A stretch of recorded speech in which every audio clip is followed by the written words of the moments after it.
जी बिस्मिल्लाहिर्रहमानिर्रहीम अस्सलाम वालेकुम। मैं हूं बिलाल अहमद। उम्मीद है आप सब खैरियत से होंगे। मेरे साथ हस्बे मामूल मौजूद हैं सीनियर सहाफ़ी अरमान साबिर और फारूक शमी।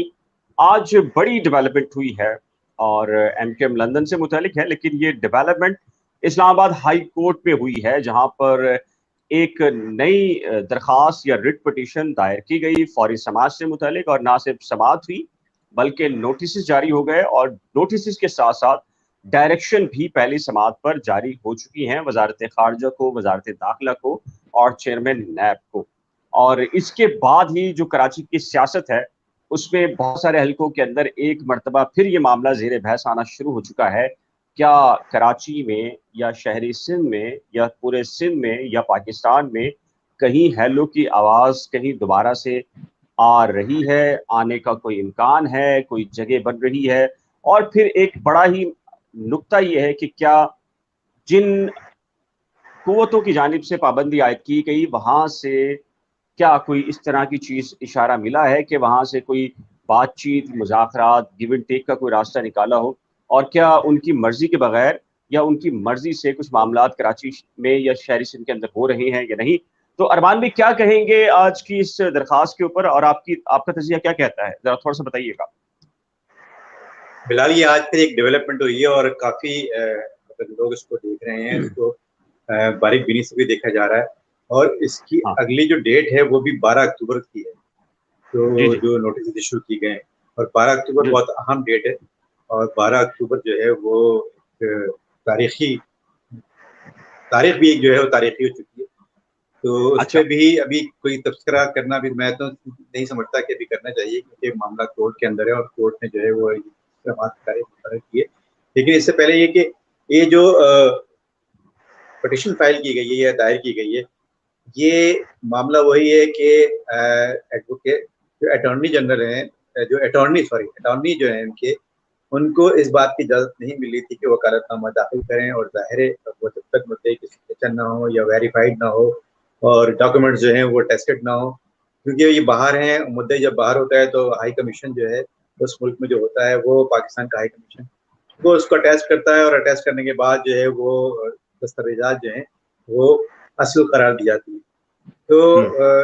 अब तक जो है वो उसमें, क्योंकि हाई कमीशन जब ये गई थी हाई कमीशन में अटैच होने के लिए, इनके डॉक्यूमेंट्स इन्होंने जब इनके बकौल इन्होंने भेजे थे, तो वो डॉक्यूमेंट्स जो है वो पाकिस्तान हाई कमीशन लंदन में जो है उन्होंने ये कहकर उसका अटैच करने से मना कर दिया था कि आपने नाइकॉप जमा नहीं कराया है। नाइकॉप जो है वो उस सूरत में मिलेगा जब उनके पास से शनाख्ती कार्ड मौजूद होगा। पाकिस्तान का शनाख्ती कार्ड उन्हें मौजूदगी बहुत ज़रूरी है। फिर जो बाहर लोग रहते हैं, जो मुल्क से बाहर चले जाते हैं, फिर उनको नाइकॉप जारी किया जाता है उसी शनाख्ती कार्ड की बेसिस पर। तो शनाख्ती कार्ड चूंकि नहीं है अभी, और हुँ। शनाख्ती कार्ड का मामला 2014 में से जो है वो पेंडिंग का शिकार है, रोक दिया गया था जो मामला हुए थे। इसके बाद से जो है वो मामला रोका हुआ है ये। तो अब इस पे क्योंकि वकालतनामा दाखिल नहीं हो सकता है, एक केस लाहौर के अंदर है, एक केस कराची में है। तो अब ये जो पिटीशन फाइल की गई है, ये उसी बुनियाद पे की गई। अच्छा, अब ये पिटीशन अगर फाइल की कर दी गई है और इस पे जो है वो अगर इनको इजाज़त मिल जाती है और अदालत जो है वो इनकी जो दरखास्त है उसको मंजूर कर लेती है, और शनाख्ती कार्ड, वैसे तो शनाख्ती कार्ड जो है वो इनकी ज़ाहिर है कोई भी पाकिस्तानी है उसकी शहरियत तो कैंसिल नहीं हो सकती है। जी, जी। पाकिस्तानी बॉर्न है, पाकिस्तान में पैदा हुआ है, शहरियत कैंसिल नहीं हो सकती है। तो चूंकि उनकी शहरियत कैंसिल नहीं हो सकती है तो उनको शनाख्ती कार्ड तो जारी किया जाना चाहिए। अब ये कोर्ट देखेगी कि कोर्ट क्या कहती है, कोर्ट क्या समझती है। और उन्होंने चूंकि वहाँ इंग्लैंड में भी जो है वो, यूके में भी शहरियत हुँ। हासिल कर ली है, तो अब क्या स्टेटस हो सकता है क्या नहीं हो सकता, ये बहरहाल कोर्ट कोर्ट फैसला करेगी। लेकिन अगर उनको शनाख्ती कार्ड इशू कर दिया जाता है तो हुँ। उनको फिर वो पासपोर्ट के लिए भी अप्लाई करने के एलिजिबल होंगे वो। अगर शनाख्ती कार्ड उनके पास रहेगा तो उनके पास पाकिस्तानी पासपोर्ट उनको चाहिए होगा। सही कह रहे फिर वो हैं। जी। फिर वो जो वकालतनामा है, और ये भी तो फिर ये तो सारी ज़मीनी बातें हो जाएंगी। ज़ाहिर है जब शनाख्ती कार्ड इशू हो जाएगा तो फिर तो नाइकॉप भी हो जाएगा, और नाइकॉप होने के बाद वो वकालतनामा भी दाखिल कर सकते हैं, अपना पाकिस्तानी पासपोर्ट बना सकते हैं, और पाकिस्तानी पासपोर्ट पे वो ट्रैवल भी कर सकते हैं मुख्तलिफ ममालिक पाकिस्तानी शहरी की हैसियत से। तो दीगर जगहों पे वो जा भी सकते हैं, और वहाँ पर जो है वो जो सेमिनार्स हैं या कोई इस तरह की चीज़ें हैं उनको जाके अटेंड भी कर सकते हैं, अपना मौका भी पेश कर सकते हैं। तो ये जो डॉक्यूमेंट है, इस वजह से एक्चुअल में शनाख्ती कार्ड पर रोका जाना भी शायद इस वजह से कि वो पाकिस्तान की शहरी की हैसियत से जो है वो ट्रैवल ना कर सकें, या उनको जो है वो उनकी जो पाकिस्तानी शहरी की हैसियत से उनकी जो मूवमेंट है उसको महदूद किया जा सके। और दूसरी बात ये भी है कि वो यहाँ पर भी जो है वो कोई एक्टिविटी ना कर सकें और अदालतों के दरवाजे ना कर, मतलब आप हर चीज़ जो है ना शनाख्ती कार्ड के ऊपर होती है। फिलहाल आप भी जाते हैं, हम भी जाते हैं, अगर हमारा शनाख्ती कार्ड जो है वो एक्सपायर हो जाता है तो हम ना अपने बैंक अकाउंट इस्तेमाल कर सकते हैं, ना अपना फोन इस्तेमाल कर सकते हैं, ना अपना कोई और चीज़ इस्तेमाल कर सकते हैं, जब तक कि हम नया शनाख्ती कार्ड नहीं बनवा लेते। कम से कम अप्लाई करने के बाद उसकी रसीद जो है हमें पेश करना होती है कि ये शनाख्ती कार्ड की हमने अप्लाई कर दिया है, तो उस पर जो है वो फिर हमें जो है वो ज़्यादा। तो ये मामला जो है शनाख्ती कार्ड बहुत अहम है किसी भी मुल्क के लिए। ज़ाहिर है उसकी शहरियत का मामला है, ये शहरियत का एक डॉक्यूमेंट है जो शनाख्ती कार्ड है, और उसी के लिए अप्लाई किया गया है। अब देखना ये है कि कोर्ट में क्या फैसला आता है, क्योंकि ये बहुत अहम फैसला होगा शनाख्ती कार्ड का कि इनको जारी किया जाए या ना जारी किया जाए। ये बहुत ही अहम फैसला होगा। अच्छा इसमें जाहिर है अरमान भाई, हम तो बात कर रहे हैं और हम दोनों बात कर रहे हैं, लेकिन जितने कमेंट्स आ रहे हैं वो फारूक शमी के लिए आ रहे हैं। अब ये एक अजीब सा मामला है, अब यहाँ पॉपुलैरिटी फारूक शमी की हो गई है इस ग्रुप के अंदर, और हाँ बात हम बिल्कुल। कर रहे होते हैं और लोग जो है वो फारूक भाई का सवाल करना शुरू कर देते हैं। फारूक भाई कैसे हैं, फारूक भाई अस्सलाम वालेकुम, फारूक भाई आप वजदान में आ जाएं, आज बड़े अच्छे लग रहे हैं, चाय आ गई असल चाय में नहीं आई, ये असल में सारी चीजें लोग जो है नवंबर वाली बात और दिसंबर वाली बात जो है ना वो सुनने के लिए बहुत ज्यादा हाँ वो बेताब वाली हैं। बात। अच्छा फारूक और भाई आपकी और तरफ आऊंगा। और फारूक हाँ, और फारूक ने जो एक बात कही थी ना कि नवंबर में जो है वो 6 महीने के लिए, जो हमने कहा था कि नहीं जी 6 महीने तो होते ही नहीं है, 1 साल के लिए होता है। एक्सटेंशन होगी याद जो है भी आपको? होगा। हाँ हाँ, जो भी जी होगा जी। 1 साल के लिए होता है, 6 महीने के लिए तो होते ही नहीं है, हो ही नहीं सकता ये। लेकिन अब मुझे लगता है कि फारूक सही कह रहे हैं। अच्छा, ये देखें अब ये कमेंट्स फारूक भी, लेकिन बताएंगे। अब ये कमेंट भी जो है फारूक भाई के हक में ही आ गया है। अच्छा एक बात, ये अमरीन जफर ने भी फारूक भाई के लिए यही कहा है कि जी, अच्छा फारूक भाई एक आपसे सवाल है। देखिए दो मरहले हैं इस वक्त, अब फारूक भाई आप सुन पा रहे हैं, दो प्रोसेस हैं। पहला प्रोसेस तो ये है कि बानी एमक्यूएम का शनाख्ती कार्ड प्लस पासपोर्ट, और उसका डॉक्यूमेंट्स जो कि यहाँ से पाकिस्तानी जो इदारे हैं यानी कि नादरा है वो उनको शनाख्ती कार्ड बनाकर देता है या नहीं देता। पहली चीज़ तो ये। सेकंड चीज़ के जो लंदन हाई कमीशन है उस ऑफिस से उन डॉक्यूमेंट्स की अटैचमेंट होनी है, वो अटैच करते हैं या नहीं करते, सेकंड मामला। अगर ये दोनों प्रोसेस हो जाते हैं तो डेफिनेटली वो जो इस्लामाबाद का प्रोसेस है वो तो आ गया। पहले तो बताएं कि इसके कितने इम्कान हैं, जो पहला प्रोसेस है। फिर सेकेंडली हम लाहौर हाई कोर्ट की तरफ आएंगे कि लाहौर में फिर कैसे दायर होंगे और उनकी तरफ से कौन होगा। और लाहौर में भी जाहिर है कि फरीक बनना तो इतना अहम नहीं है ना, जितना कि जाहिर है कि वो जो आप समझते हैं दिसंबर नवंबर और फरवरी मार्च वाले मामला हैं, तो उसको सेकंड में। और पहला जो हमारा जो है कि क्या आपको लगता है कि नादरा 2014 से जो अब तक शनाख्ती कार्ड नहीं बना रहा, तो इस्लामाबाद की डायरेक्शन या अब हालात ऐसे हैं भी कि अदालत अगर हुक्म देती भी है तो कि शनाख्ती कार्ड फौरन दस्तियाब हो सकेगा, अजरा हो सकेगा? अच्छा, जो आपने कहा कि ये वाली बात कि अदालत कहेगी अदालत कहेगी तो नादरा करेगी, बहुत सारी बातें की आपने। क्या बानी की जो दरखास्तें थी वो किसी अदालत में कम दरखास्तें थी कि अब इसको उठा लिया गया है? बुनियादी तौर पर तहरीक इंसाफ के चेयरमैन ने कुछ बातें गलत कही हैं तो कुछ बातें सही भी की हैं। मेरी बातों को ज़रा सा आप थोड़ा सा समझिएगा कि, और जो सुनने वाले हैं वो भी समझिएगा, जो देख रहे हैं सुन रहे हैं, कि इस वक्त 60-40 का तनासुब है। एक साइड में 60 वाले हैं, एक तरफ 40 वाले हैं।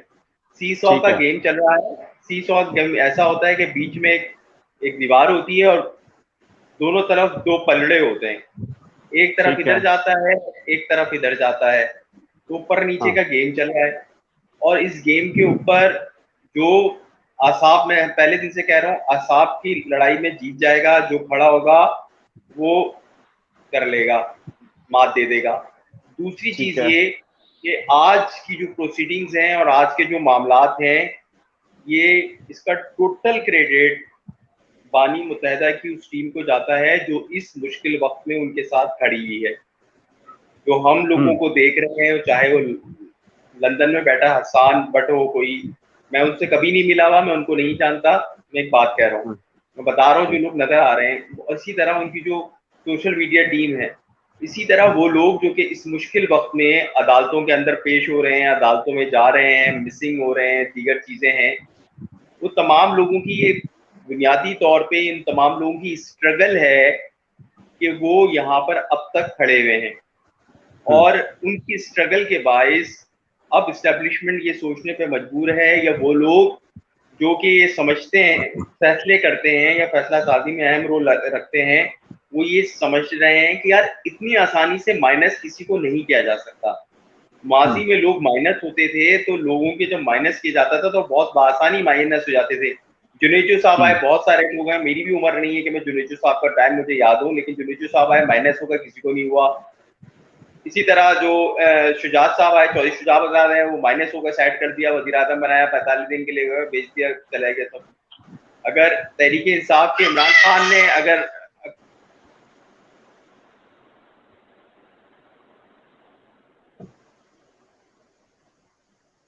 जी फारूक भाई, आपकी आवाज नहीं आ रही। इमरान खान साहब अगर सामने खड़े हुए हैं तो उन्होंने एक टफ टाइम दिया है, उसका नतीजा ये हुआ कि उस टफ टाइम का कि उसके नतीजे में वो कहीं ना कहीं उन्होंने अपना ज्यादा टाइम तय कर लिया है, उनका दौरानिया पॉलिटिक्स का ज्यादा बढ़ गया है, वरना वो बहुत पहले घर पे चले जाते। तो बानी की टीम ने खड़े होकर यहाँ तक स्ट्रगल कर ली है। अब ये जो प्रेशर क्रिएट होगा कराची, हैदराबाद, नवाबशाह और सक्कर में, नादरा की टीम और इंटीरियर मिनिस्ट्री का जो सारा मामला होगा वो उस प्रेशर की बुनियाद पर होगा। अगर ये एक अच्छा प्रेशर क्रिएट करने में कामयाब हो गए तो काम जल्दी हो जाएगा, लेकिन काम देर से ये होना है। जो चीजें चल रही हैं उसके लिहाज से मैं समझ रहा हूँ कि ये काम होना है, जो इंफॉर्मेशन मेरे पास आ रही है। तो मैं अपनी इंफॉर्मेशन की बाइस से मैंने नंबर वाली बात की थी और जो दीगर चीजें की थी, वो कि बहुत सारे लोग इनकारी हैं, बहुत सारे लोग इसमें हुए हैं, दो साइड के लोग हैं। एक साइड के लोग बिल्कुल इनकारी हैं कि भाई बिल्कुल नहीं है, और दूसरी साइड के लोग बोल रहे हैं कि यार इसके अलावा चारा नहीं है। तो प्रॉब्लम है। एमक्यूएम की जो हिस्ट्री जानते हैं या एमक्यूएम की जिन्होंने हिस्ट्री पढ़ी है उनको पता होना चाहिए कि एमक्यूएम ने इससे कबल 20-20 लोगों ने एक एक कमरे के उसमें जलसे किए हैं। मतलब उनका जलसा होता था 20 लोगों का, उन्होंने एक टाइम ऐसा भी देखा है। और उसके बाद उन्होंने दोबारा से वो, और फिर मुशर्रफ साहब का एक दौर आया है कि उससे ज्यादा ताकतवर एमक्यूएम कभी भी नहीं थी। और उसके बाद जैसे, और हर दौर के बाद एमक्यूएम का हर दौर के बाद जो दूसरा दौर होता है वो बहुत ही भयानक होता है उनके लिए। मिसिंग हो रहे होते हैं लोग, मतलब उनके उरूज के दौर में भी उनके लोग मिसिंग हो रहे होते हैं, उनके मर्डर्स हो रहे होते हैं। ये एमक्यूएम जैसी पॉलिटिकल पार्टी के लिए कोई नई बात नहीं है। तो मैं ये समझता हूँ कि ये जो स्ट्रगल थी इनकी, इसके नतीजे में ये इस्लामाबाद हाईकोर्ट में ये चीज आई है। अच्छा, अब जो इस्लामाबाद हाईकोर्ट में जो कुछ चीजें पॉजिटिव हैं उसके हवाले से मैं आपको बात करना चाहता हूँ। जितने भी मोहसिन अख्तर साहब हों, कियानी साहब हों, मतलब मोहसिन अख्तर कियानी साहब, या जैसे अतर मिनल्ला साहब हों, या ये पूरी टीम जो इस्लामाबाद हाईकोर्ट में बैठी है, दरअसल ये सारी टीम आसमा जहांगीर से बहुत ज्यादा मुतासिर है। और याद रहे कि आसमा जहांगीर सबसे बड़ी मुखालिफ थी बानी मुत्तहिदा अल्ताफ हुसैन की। मैं उस सुप्रीम कोर्ट की हेयरिंग में खुद मौजूद था जिसमें मैंने आसमा जहांगीर ने बोला कि अल्ताफ हुसैन पाकिस्तान के सबसे बड़े दहशतगर्द हैं। और उसको जब मैंने ये इफ्तिखार मोहम्मद चौधरी साहब ने सुप्रीम कोर्ट कराची रजिस्ट्री में कराची बीएम केस की बात कर रहे हैं। जब मैंने उसको रिपोर्ट किया था तो मैं आपको बता रहा हूँ उस वक्त पावर का ही आलम था एमक्यूएम की, कि जब मैंने उसको रिपोर्ट किया तो मेरी जो साथ की टीम थी वो खौफजदा हो गई कि हम यार ऑफिस तक कैसे जाएंगे आपके साथ। लेकिन मैंने कहा नहीं कोई मसला नहीं है, सारे अपने भाई हैं। तो खैर वो कुछ भी नहीं हुआ, अल्लाह का शुक्र है। तो लेकिन ये वही आसमा जहांगीर साहिबा हैं जो इंतकाल से कुछ अर्सा पहले बानी एमक्यूएम की भी वकील रही। जी। अब ये बानी एमक्यूएम की वकील नहीं थी, ये उन मिसिंग पर्सन्स की भी वकील थी जो कि जहादी कहलाते थे, जिनके ऊपर सब प्रॉब्लम था पाकिस्तान में। उनकी जब कोई बात सुनने को तैयार नहीं था तो ये आसमा जहांगीर थी। उन्होंने बोला नहीं मैं केस लड़ूंगी, इनसे मुखालफत अपनी जगह, लेकिन इनकी बात रखने वाला कोई होना चाहिए। और उन्होंने उनके वालिदैन की बात सुनकर उनके केस भी लड़ा और चीजों को किया, और कुछ मिसिंग पर्सन बहाल भी आए। तो अब ये जिनके जेर असर है ना लोग, जरा जिनकी फिलॉसफी से मुतासिर हैं, तो ये सारे जजेस वही हैं जिनको मैं समझता हूँ कि उनकी फिलॉसफी से मुतासिर हैं।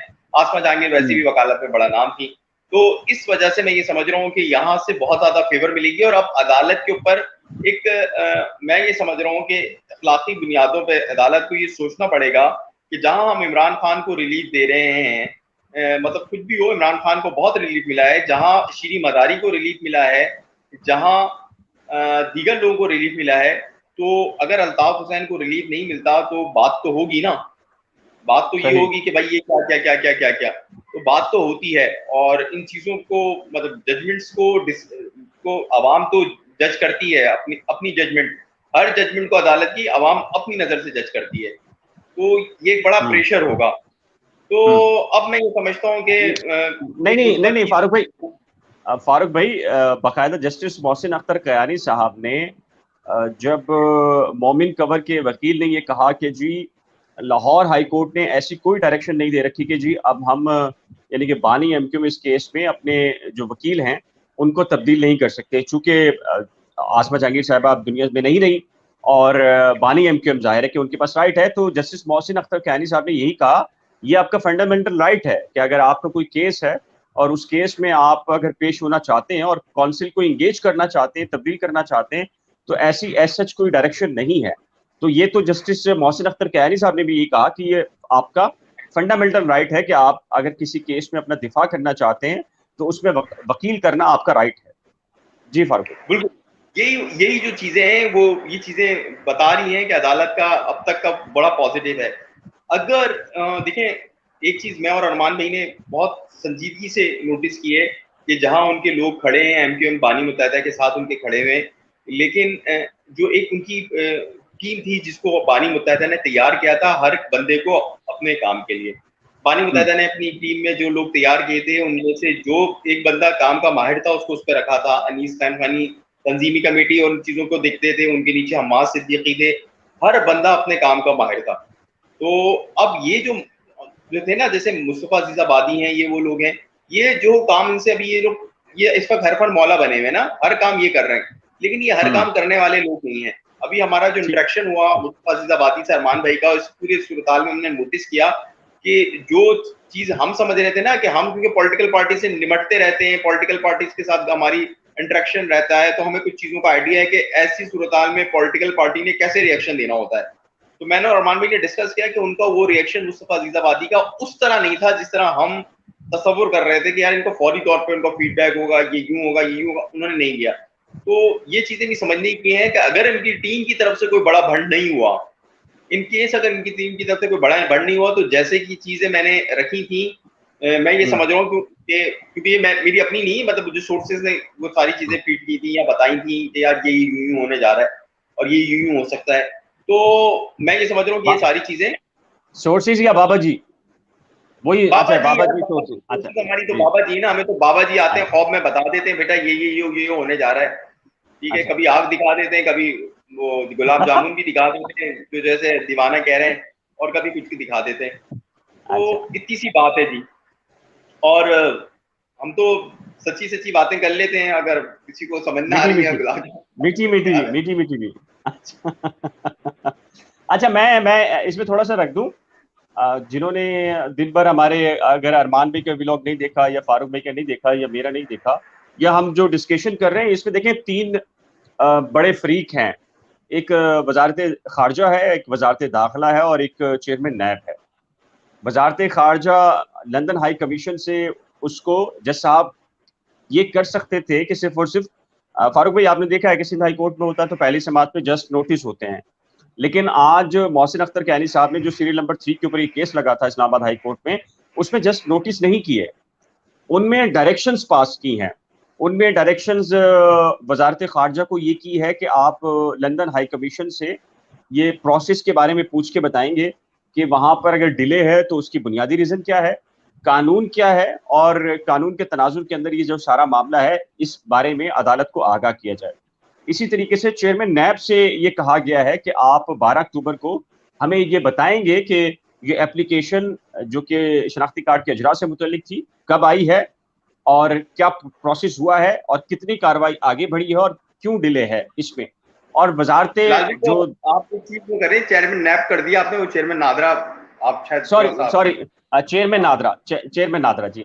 चेयरमैन नादरा से ये कहा गया है ये कि आप पूरा के पूरा शनाख्ती कार्ड का जो इशू है वो बताएंगे, और ऐसी वजारत दाखिला से चूंकि जाहिर है कि नादरा और दीगर इश्यूज भी आपके इल्म में है कि लाहौर हाई कोर्ट और फिर पाबंदी लगाने में दीगर इश्यूज के अंदर वजारत दाखिला का एक बड़ा किरदार है। तो उस सिलसिले में उनसे डायरेक्शन कहा गया है कि जी आप नेक्स्ट डेट को ये सारी की सारी चीजें अदालत में प्रोड्यूस करें। तो जस्ट नोटिस नहीं हुए बल्कि अच्छे खासे जो कह लीजिए कि ऑर्डर्स भी हैं और मुकालमा भी हुआ है। और सबसे पहले मुकालमा वही था जो सवाल सिंध हाई कोर्ट ने भी, आपको पता है कि खालिद मुमताज साहब की जो पिटीशन थी और इससे पहले दूसरे एक आम शायरी पेश हुए थे, तो उसमें भी ये कहा था कि आप हमें ये बताइए, मुतमईन कीजिए कि आप इनफरादी फर्द वाहिद के लिए, फर्द वाहिद यानी कि बानी एमक्यू में फर्द वाहिद है इस वक्त, तो आप कैसे आ सकते हैं बतौर पार्टी। और दूसरा ये भी सवाल किया जैसे आपने कि आप ये बताएं कि आपका जो फैसला साज फोरम है वो कौन सा है। तो बताया गया कि जी वो एक एमक्यूएम का जो तंजीमी स्ट्रक्चर है उसमें राब्ता कमेटी एक फैसला साज फोरम है। तो अदालत ने पूछा कि जो फैसला साज फोरम है उसमें बानी एमक्यूएम का कोई किरदार है जिसके लिए आप आए हैं। तो बताया गया कि नहीं है, लेकिन चूंकि वो फाउंडर हैं, फाउंडर का वर्ड इस्तेमाल किया उनके वकील ने और कहा कि चूंकि वो फाउंडर हैं तो बहुत सारी चीजें रन ही उन्हीं के नाम की और उन्हीं के एसेट के तौर पर जारी हैं, और अगर उनको निकाल दिया जाए तो पार्टी इस वक्त रहती नहीं है, एग्जिस्ट नहीं करती। तो इसलिए ये सवाल पैदा नहीं होता कि फर्द वाहिद के लिए पार्टी आ सकती है, ये फर्द वाहिद खुद आ सकता है। कोई भी आम शहरी भी वो समझता है कि जी अगर वो किसी का पार्टी का हमदर्द है तो उस पार्टी की खातिर वो आ सकता है। तो ये सारे के सारे आर्ग्यूमेंट्स हुए, खासा डिटेल के अंदर जो है वो जज साहब ने आर्ग्यू उनको कहा कि आप करें और कुछ सवालात रखे, कुछ नुकात रखे और उसके ऊपर डिबेट हुई है अदालत के अंदर और उसके बाद अदालत ने नोटिस जारी किए हैं। तो अरमान भाई ये जो फारूक भाई कह रहे हैं मामला, इसको फिर आप कैसे देख रहे हैं कि जो आने वाला वक्त है, फारूक भाई ने बताया कि बाबा जी से जो कुछ भी गुजरानी कैफियत के अंदर मालूमात और नवंबर दिसंबर वाली चीज है, और लोग भी कह रहे हैं कि ये चीज नवंबर और दिसंबर में इसमें से मुमकिनात हैं, कितने फीसद इम्कान है, ये भी तो एक इशू है ना। और जैसे मैंने सवाल रखा था कि पहला प्रोसेस क्या कंप्लीट हो पाएगा शनाख्ती कार्ड, अभी तो हम लाहौर हाई कोर्ट की तरफ नहीं आए, लाहौर हाई कोर्ट में क्या वकील और दीगर चीजें प्रोसेस हो पाएगा नहीं हो पाएगा, जाहिर है कि लाहौर हाई कोर्ट है। और क्या इससे पहले ही ये जो शनाख्ती कार्ड का मामला है वहीं अटक जाएगा मामला, या देख रहे हैं कि शनाख्ती कार्ड हो जाएगा जारी? देखें बिलाल, मुझे तो लगता है कि जो अभी जैसे फारूक ने बताया कि उसको लग रहा है और उसकी बात भी हुई, चाहे मैंने भी अपने पहले कमेंट में यही बताया था जब आपने पहले मुझे कहा था बोलने के लिए, तो मैंने ये कहा था कि जो शनाख्ती कार्ड है वो शनाख्ती कार्ड बेसिकली ये एक शहरियत का डॉक्यूमेंट होता है किसी भी मुल्क, और हमारे यहाँ शनाख्ती कार्ड या CNIC कह रहे हैं, वहाँ किसी और मुल्क में कुछ और कहा जाता है, इंडिया में उसको शायद आधार कार्ड कहते हैं, इस तरह की कोई चीज़ कहते हैं। तो आइडेंटिटी कार्ड बेसिकली जो है वो शनाख्ती कार्ड या शनाख्त का एक डॉक्यूमेंट है जो कि शहरियत की जाहिर करता है कि आप इस मुल्क के शहरी हैं। जी जी। अच्छा, शहरियत जो है वो अगर आपने कोई जुर्म किया है, अगर आपने नेचुरलाइजेशन हुई है किया, आप किसी और मुल्क से आए और यहाँ पर आके आपने शहरियत ली है और यहाँ आकर फिर आपने उस शहरियत लेने के बाद कोई बड़ा जुर्म किया या कोई और काम किया, इस तरह का काम किया जिससे आपकी शहरियत पर हर्फ आ रहा है, तो गवर्नमेंट ऑफ पाकिस्तान इस बात की मिजाज है कि वो आपकी शहरियत को कैंसिल कर सकती है। लेकिन जो शख्स या जो पैदा यहाँ हुआ हो और बॉर्न सिटीजन हो यहाँ का, तो उसकी शहरियत कैंसिल नहीं की जा सकती। तो ये एक बहुत बड़ा मेजर डिफरेंस है। और चूंकि जो बानी मुत्तहदा हैं और वो हैं और फिर दीगर जो लोग हैं, हम लोग सब हैं, तो हम लोग जो लोग भी यहाँ पर पैदा हुए हैं उनकी जो है वो जो सिटीजनशिप है वो कैंसिल नहीं की जा सकती, चाहे वो किसी भी मुल्क में पैदा हुआ। तो वो मुल्क अपने उस सिटीजन जो सिटीजनशिप है वो कैंसिल करने का मजाज नहीं होता, कहीं पर भी ऐसा कानून है नहीं। तो अगर वो कैंसिल कर देगा तो जाएगा कहाँ वो, मतलब वो तो फिर बॉर्डरलेस हो गया ना, बॉर्डरलेस आदमी कहाँ जाएगा, उसको तो कोई भी रिसीव नहीं करेगा। लेकिन यहाँ पर मामला ये है कि यहाँ पर अब बानी मुत्तहिदा ने दूसरे मुल्क की भी शहरियत ले ली है। तो चूंकि ये मामला कोर्ट के अंदर है, तो इस चूंकि मामला सब जुडिस है, इस पर बहुत ज्यादा बोलना भी सही नहीं है। लेकिन जो नजर आ रहा है वो यही है कि ये शनाख्ती कार्ड का जो मामला है, शनाख्ती कार्ड के जो इजरा का जो मामला है, क्योंकि उनकी शनाख्त जो उनकी नेशनैलिटी है वो गवर्नमेंट ऑफ पाकिस्तान ने भी ये डिक्लेयर नहीं किया है कि उन्होंने कैंसिल की है। और वो जाहिर है जिस कानून के तहत अगर करेंगे भी तो वो कानून उनको बताना पड़ेगा कि किस कानून के तहत वो कैंसिल करते हैं। तो चूंकि उनकी शहरियत जो है वो कैंसिल नहीं हुई है, तो दूसरी सूरत पर यही रह जाती है कि फिर शनाख्ती कार्ड का इजरा क्यों नहीं किया जा रहा। उन सबको नोटिस कर दिए गए हैं, वज़ारत दाखिला को भी कर दिया गया है, नादरा को भी कर दिया गया है। वो जाके बताएंगे कि जो शनाख्ती कार्ड का इजरा है वो क्यों नहीं मुमकिन हो पा रहा है, क्या वजह है इसमें, क्या कबाहत है जो शनाख्ती कार्ड इजरा नहीं हो रहा है शनाख्ती कार्ड का। और अगर ऐसी कोई बात होगी जिस पर जो है वो कोई एतराज, काबिल एतराज बात नहीं बनती है, तो मेरे ख्याल से कोर्ट जो है वो इसको इजरा को जो है वो इजाजत दे दी जाएगी। और बल्कि कोर्ट ने यही बोलना है कि इसको फौर इजरा की जाए। जहां तक मैं समझता हूँ, जो कि अब तक कोर्ट का जो मूड भी नजर आ रहा है, और इसके अलावा जो ग्राउंड रियलिटीज जो हमें नजर आ रही हैं, जो जमीनी हकायक हैं सब, वो जो नजर आ रहे हैं उसमें यही लग रहा है कि आप जो है वो जो शहरियत है जब वो कैंसिल नहीं की उनकी, तो शनाख्ती कार्ड तो फिर जो है वो इजरा का भी बनता है। तो मुझे लगता है कि ये केस बहुत ज्यादा तो नहीं चलेगा। जो अब हेयरिंग होगी, अब जो आएंगे नेक्स्ट हेयरिंग में, और जो कमेंट्स आएंगे नादर की तरफ से, इंटीरियर मिनिस्ट्री की तरफ से, तो वो ज़्यादा अहम होंगे वो कमेंट्स। और वो बताएंगे कि जी शनाख्ती कार्ड का इजरा क्यों नहीं हो रहा है। और अगर ऐसी बात ही तो आप लोग कोर्ट रिपोर्ट रहे हैं, आप लोग ज़्यादा जानते हैं कि ये जो है वो इजरा जो का मामला है तो बहुत जल्दी निपटा दिया जाएगा। जी फारूक भाई, क्या कहेंगे आप? जो मैंने आखिरी बातें जो सुनी हैं वो ये हैं कि जो अरमान भाई ने की हैं, जो बुनियादी राइट्स के हवाले से की हैं। देखें, अब तक कोई बंदा क्रिमिनल हो, कोई बंदा उसको आपने कोई भी सजा दी हुई हो, उसका ये बुनियादी राइट है अगर वो पाकिस्तानी शहरी है कि उसको पाकिस्तानी शहरियत दी जाए। अब प्रॉब्लम यहाँ पर ये है ना कि अब या उसको पाकिस्तानी जो शनाख्त है उसकी दस्तावेजात है वो फराम की जाए। यहाँ दोहरी शहरियत वाले कितने हैं? अभी अदालतों से जो है रिलीफ मिला है हमारे जो गिल साहब हैं उनको। इसी तरह बहुत सारे लोग हैं जो कि दोहरी शहरियत रखते हैं और वो पॉलिटिक्स भी कर रहे हैं, दीगर चीजें भी कर रहे हैं। अच्छा, बानी मुत्तहिदा का जो केस इस हवाले में बहुत मजबूत है, उसकी बुनियादी वजह यह है कि बानी मुत्तहिदा जो है उन्होंने आज तक कोई अवामी ओहदा नहीं लिया है। वो पार्टी के अंदर एक आइडियोलॉजिकल लीडर के तौर पर हैं, वो पार्टी के अंदर एक बाप के तौर पर हैं, जो कि पिटाई भी लगा देता है, जो कि पप्पी भी ले लेता है, मुझसे कमाल की जैसे लेते थे वो। एक पप्पी इधर, एक पप्पी उधर।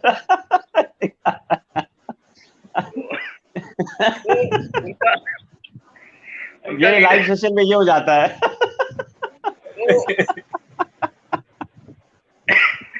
वो अनीस भाई ना देखे, मुस्तफा भाई की भी खैर है, अनीस भाई ना देखे। अच्छा, तो हाँ, वरना फारूक भाई तुम्हारी खैर नहीं है, ये बता दूं मैं। अगर अनीस भाई ने ये लाइव देख लिया, अगर अनीस भाई ने ये लाइव अनीस भाई बहुत मोहब्बत करने वाले आदमी है, मैं तो वैसे भी उनकी बड़ी रिस्पेक्ट करता हूँ और याद रखते हैं बंदे वो। आप कवर कर रहे हैं, अब आप कवर कर रहे हैं अब ये अपनी बचत का रास्ता तलाश कर रहे हैं।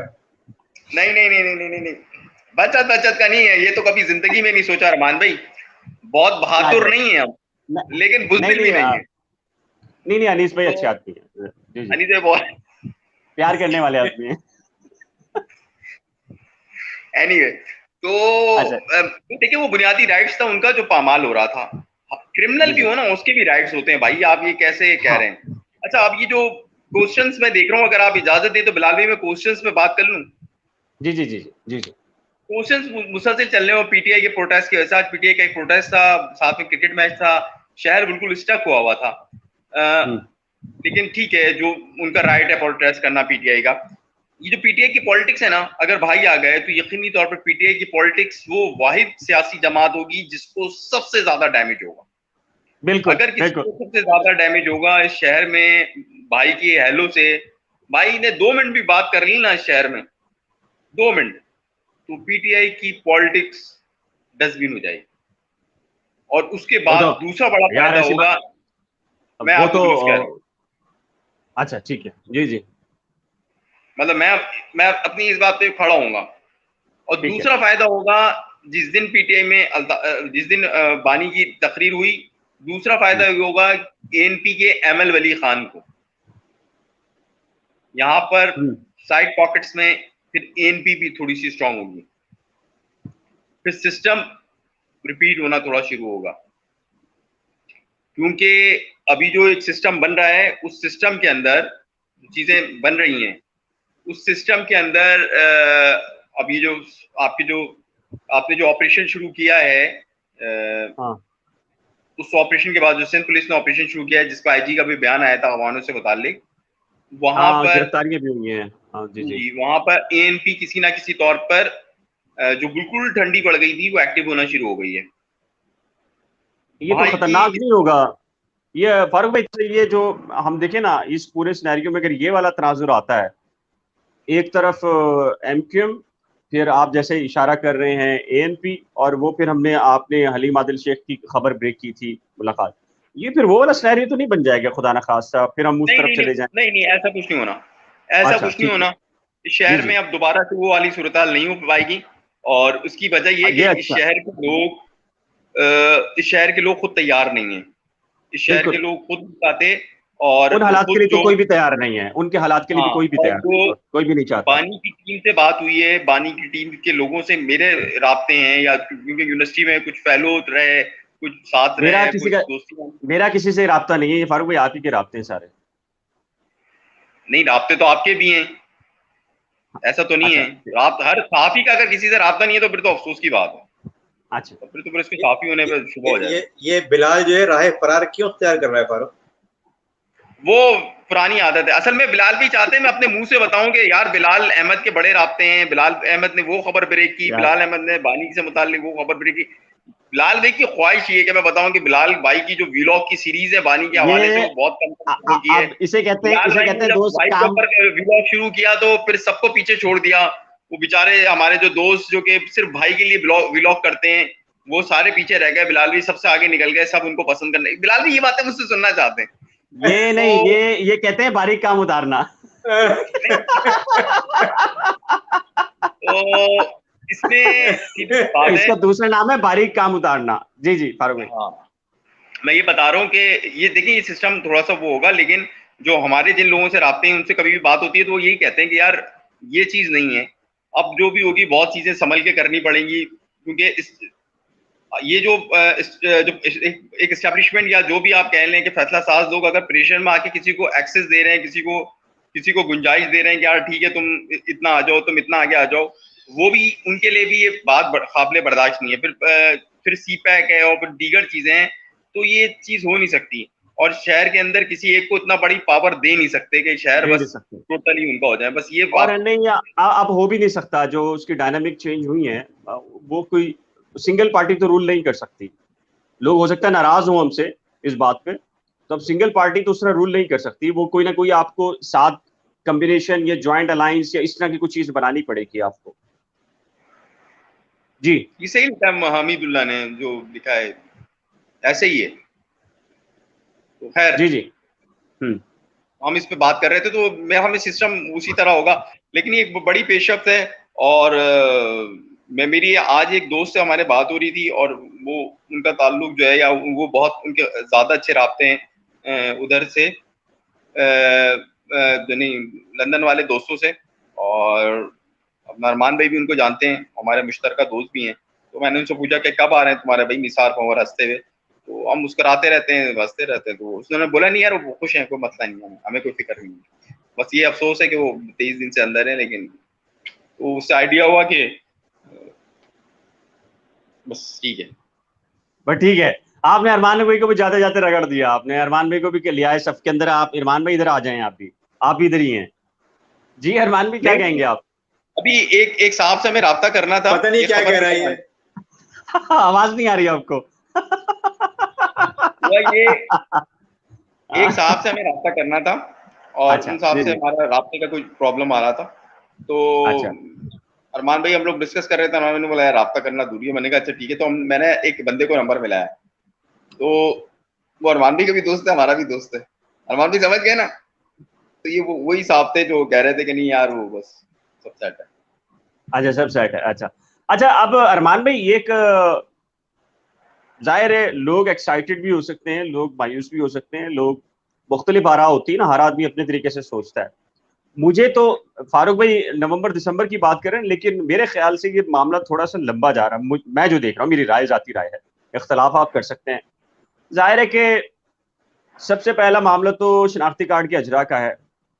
उसमें नादरा अगर 3 महीने तक रिप्लाई ना करे तो कोर्ट डायरेक्शन दे सकती है, बुला सकती है। फिर उसके बाद लंदन हाई कमीशन को ऑब्जेक्शन रेज कर देता है, उसके अंदर भी टाइम लग सकता है। ये मामला शनाख्ती कार्ड का तो नहीं है। बेसिकली शनाख्ती कार्ड मिलता है नहीं मिलता, या पासपोर्ट मिलता नहीं मिलता, असल इशू तो ये है कि इस शनाख्ती कार्ड के अजरा और पासपोर्ट के अजरा का जो मकसद है वो बेसिकली लाहौर हाई कोर्ट के अंदर वो पेंडिंग एप्लीकेशन है जिसके अंदर बानी एमक्यूएम ने फरीक बनना है और पाबंदी को हटवाना है। मेरा सवाल जो फारूक भाई से मैंने किया था कि आपको लगता है कि ये पहला प्रोसेस कंप्लीट हो पाएगा, और इसमें अंदाजा कितना है कि कितना प्रोसेस को टाइम लग पाएगा? सेकंड पे तो हम बाद में बात करेंगे ना। पहले के अंदर भी जिन लोगों ने, आप समझते हैं कि जो जो लोग इसके अंदर मामले के अंदर अजरा करवाएंगे नहीं करवाएंगे, उनकी हाँ ना क्या, मतलब आप क्या कहेंगे इस पे? देखिए, मुझसे बात कर रहे हैं ना? जी जी जी जी। देखिए, सितंबर, मैंने बोला था सितंबर या नहीं तो फिर दिसंबर चले जाएगा मामला। देखिए, अच्छा। दिसंबर में फिर से डायलॉग और चीजों का मामला बैठेंगे, लेकिन दिसंबर में आपकी एक्टिविटी इस तरह शुरू हो जाएंगी कि आपके मामलात आपको नजर आने शुरू हो जाएंगे। एक तस्वीर होती है जो कि अंदर ही अंदर उसमें कैनवस में अंदर उसके खाके बन रहे होते हैं, और एक तस्वीर होती है वो दिख रही होती है। तो मैं जो बात कर रहा था वो दिखने की कर रहा था, लेकिन पाकिस्तान में इस वक्त इतना अनप्रोटेक्टेबल है सारी चीजें कहना। ये आप कह रहे हैं, देखिए खाका नहीं बल्कि तस्वीर दिखे। तस्वीर दिखना तो अगला स्टेज होता है। नहीं, मैं कह रहा हूँ तस्वीर के रंग दिखना शुरू हो जाएंगे कि अच्छा भाई ये ठीक है, तस्वीर बनना शुरू हो गई है। ठीक है। जैसे कि अभी आपको कुछ लगा कि यार स्केच शुरू हो गया है, पेंसिल चलना शुरू हो गई है। अब जो मैं आपसे वो बात कह रहा हूँ ना कि पाकिस्तान में सब कुछ इतना अनप्रोडिक्टेबल हो गया है, मतलब एक सीसॉ का गेम चल रहा है। मतलब एक तरफ एक झुक जाता है, फिर एक तरफ एक झुक जाता है। पहले वो सामने वाले को बोलता है कि भाई माफी नहीं मांगनी, फिर वो बोलता है नहीं नहीं मांग ले वरना फंस जाएगा। तो पाकिस्तान तो चल ही इस तरह रहा है, तो हमारा मुल्क जिस तरह चल रहा है तो भाई चल रहा है।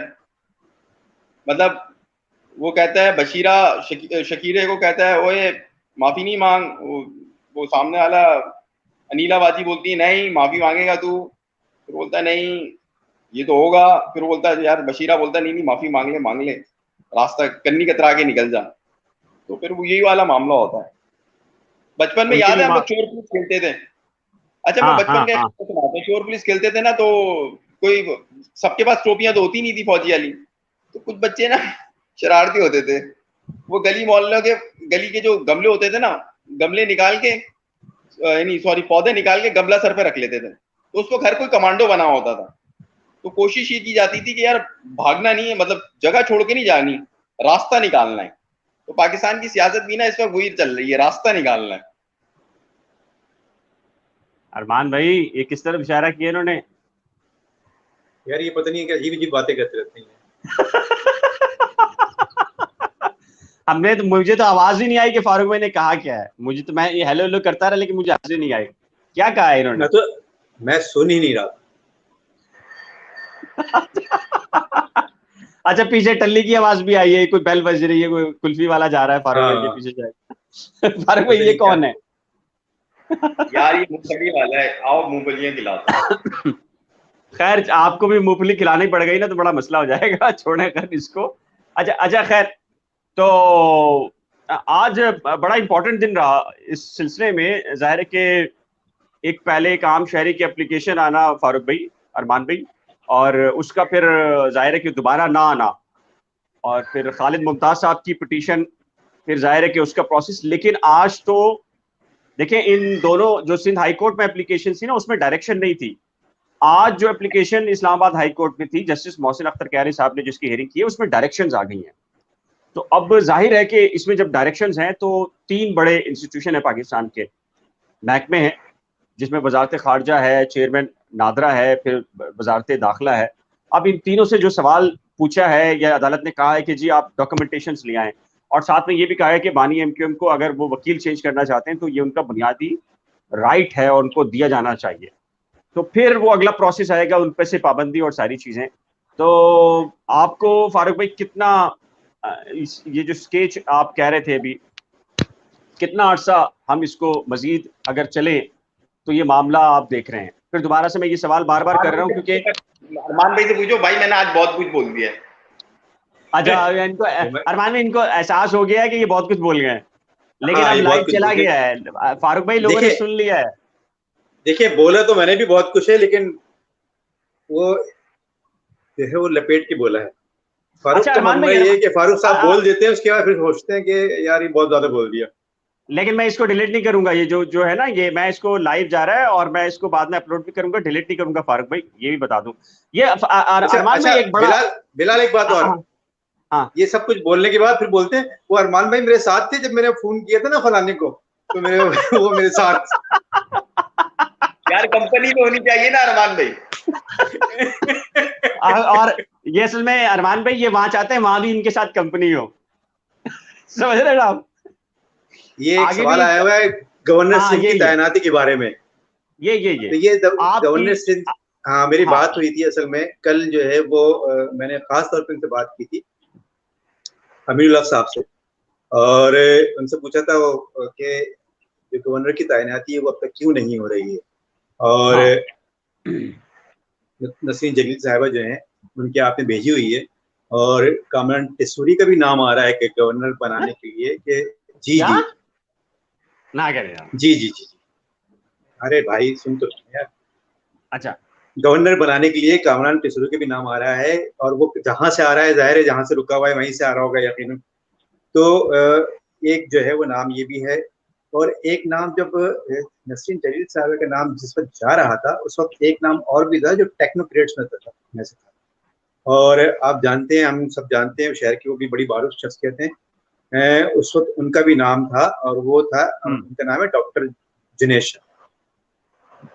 बहुत काबिल आदमी है, एओ क्लिनिक के डॉक्टर जिनेश, तो उनका नाम भी गवर्नरशिप के लिए चल रहा था।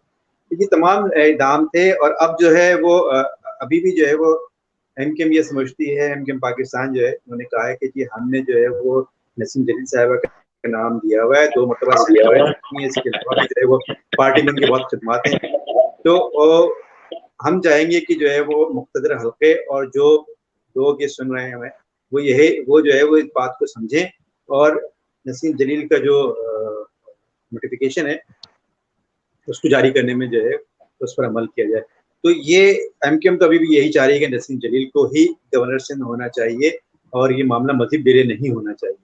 लेकिन जो मुझे आवाज़ें आ रही हैं कहीं कहीं से, वो कामरान टेसूरी की भी आ रही हैं, और कामरान टेसूरी की आवाज़ें अगर बढ़ती चली गई तो फिर जो है वो एमकेएम जिस तरह से एमकेएम ने मजबूर होकर कामरान टेसूरी को रखा है, उसी तरह से मजबूर होकर एक समरी वज़ीर-ए-आज़म को भेजी जाएगी कि कामरान टेसूरी को गवर्नर सिंध बना दिया जाए, ये एमकेएम की तरफ से रिकमेंडेशन। तो ये भी हो सकता है, ये भी बहुत मुमकिन है। तो फारूक भाई लाचार पार्टी है, कुछ भी कर सकती है। नहीं, अरमान भाई की बात से तो मुझे यही मैसेज मिला है कि मजबूर लाचार पार्टी है। कोई बोलता है ये इसको रख लो, बोलता है अच्छा ठीक है। अच्छा अभी फिर बिलाल ये फिर बोल रहा है, इसके बाद फिर कहेगा कि ये अरमान भाई के साथ था मैं जब फोन किया था। मैंने ऐसा कुछ नहीं बोला है। हाँ ऐसे ही कह रहे हैं आप। अरमान भाई कह रहे हैं, मैंने बिलाल भाई कसम ले लो जो मैंने बोलो कामरान टेसूरी की खबर दी हूँ, मैं नहीं, तो ये कह रहा हूँ जो अल्फाज मैंने इस्तेमाल नहीं किए वो इसने किए हैं। हाँ ये बात से कह रहे हैं आप। अच्छा भाई कसम ले ले, मैंने ये बोला, आपने बोला कि जहां से इशारा हुआ है कामरान टेसूरी भाई आए हैं जहां से, वो मैं तो बिल्कुल रिस्पेक्ट करता हूँ, इतने बड़े सोने के ताजिर है, सुना घर से आए हैं, वो अपने घर से आए हैं, बिजनेस से आए हैं, कहाँ से आए हैं भाई? तो मजबूर पार्टी है ना। वो हमारे गली में एक बच्चा था, उसकी किसी से नहीं बनती थी, तो उनकी वालदा आ जाती थी। अच्छा हम सारे अच्छी क्रिकेट खेलते थे, तो अब हम बड़े परेशान होते थे क्या करें, लेकिन मजबूर थे हम सारे। हम मजबूर थे क्योंकि उनकी अम्मा हमारी अम्मा की दोस्त थी, हमारी अम्माओं की दोस्त थी, क्योंकि पहले तो मोहल्ले, हमारे तो पुराने मोहल्ले हैं जैसे फेडरल एरिया के, तो सारे एक दूसरे को जानते हैं। अब वो आंटी आ जाती नहीं, बोलती नहीं बेटा इसको भी खिला लो, हम बोलते थे अच्छा ठीक है कोई मसला नहीं है। एहतराम का मामला एंटी के साथ, वखार का मामला एंटी के साथ, खिलाएंगे हम, क्यों नहीं खिलाएंगे हम? तो हम एहतराम और वखार का, उनका वखार बुलंद रखने के लिए खिला लेते थे, और उसका नतीजा ये होता था कि वो बच्चा गेम में फंड मार देता था। लेकिन क्या करें, लेकिन हम या बैटिंग करके भाग जाता तो ये भी नहीं, नहीं नहीं नहीं नहीं, बैटिंग करके भाग जाता था कि बॉलिंग नहीं कराऊंगा। ये भी तो होता था, ये भी नहीं। जब जब जब जब बॉलिंग कराने की फील्डिंग का टाइम होता था, कहता नहीं मैं तो सिर्फ खेलने आया था। अच्छा, वैसे मैं जो इस तरह की चीजें, ये ठीक बात है अरमान भाई, जो आपने बात रखी है ना, ये कामरान दस्तूरी वाली, कुछ लोग कह रहे हैं कि शायद, अच्छा नहीं, मैं एक चीज बता दूं कि किसी ने कहा कि आरिफ अलवी साहब जो है वो नसरीन जलील साहिबा को नहीं बना रहे। मेरा ख्याल है कि आरिफ अलवी साहब का मामला नहीं है, मामला कहीं और है। ऑडियंस, मैं आपसे भी कह रहा हूँ, जो आप मेरा ख्याल है आप समझ रहे हैं, और नहीं, जहाँ नहीं चाहते तो नहीं चाहते, और जहाँ जिनको चाहना है उनका नाम रेकमेंड नहीं किया गया मेरी इत्तला के मुताबिक, और इसलिए ये तीसरा रास्ता निकाला गया जो कामरान दस्तूरी का। लेकिन मेरा अपना ख्याल है कि जी, एक मुझे थोड़ा सा ये लॉजिकली लग नहीं रहा कि ये इम्प्लीमेंट होगा, क्योंकि उसकी बुनियादी रीजंस ये हैं, जिन लोगों ने दूसरे नाम दिए थे वो इस तरफ के लोग नहीं थे। मतलब वसीम अख्तर का जो ग्रुप है एमक्यूएम में एक खास, उसकी जानिब से जो नाम आए थे उसको रेकमेंड जो किया गया उसको नहीं सराहा गया ऊपर, जिन्होंने भी हतवी फैसले करने थे। तो जाहिर है कि कामरान दस्तूरी भी उसी चैनल के थ्रू आया है। तो मुझे थोड़ा सा इस बारे में है, मेरी राय है, आप हो सकता है फारूक भाई इत्तेफाक ना करें आप इससे, तो मुझे लगता है कि नहीं। किसने किसने कबूल किया? किसने? आपने नाम भेजे, किसी ने, वसीम अख्तर और एमक्यूएम ने नाम भेजे और किसी ने कबूल नहीं किया, किसने किया? वो जो एमक्यूएम बहादुराबाद के ऊपर वाला ऑफिस है उसकी बात कर रहा हूँ। आप क्या समझे फारूक भाई? अबे यार, ये भी वक्त आना है कि हम एमक्यूएम के बारे में ऐसी बात कर रहे हैं यार। चले, मेरा ख्याल है कि फारूक भाई मेरे ख्याल से आपको लूज बॉल दे देंगे बहुत बड़ी, और फिर हमने प्रोग्राम करना है कंटिन्यू, और तो आज के लिए इतना ही मेरा ख्याल से। तो ये हमने बात की जी हल्की फुल्की सी।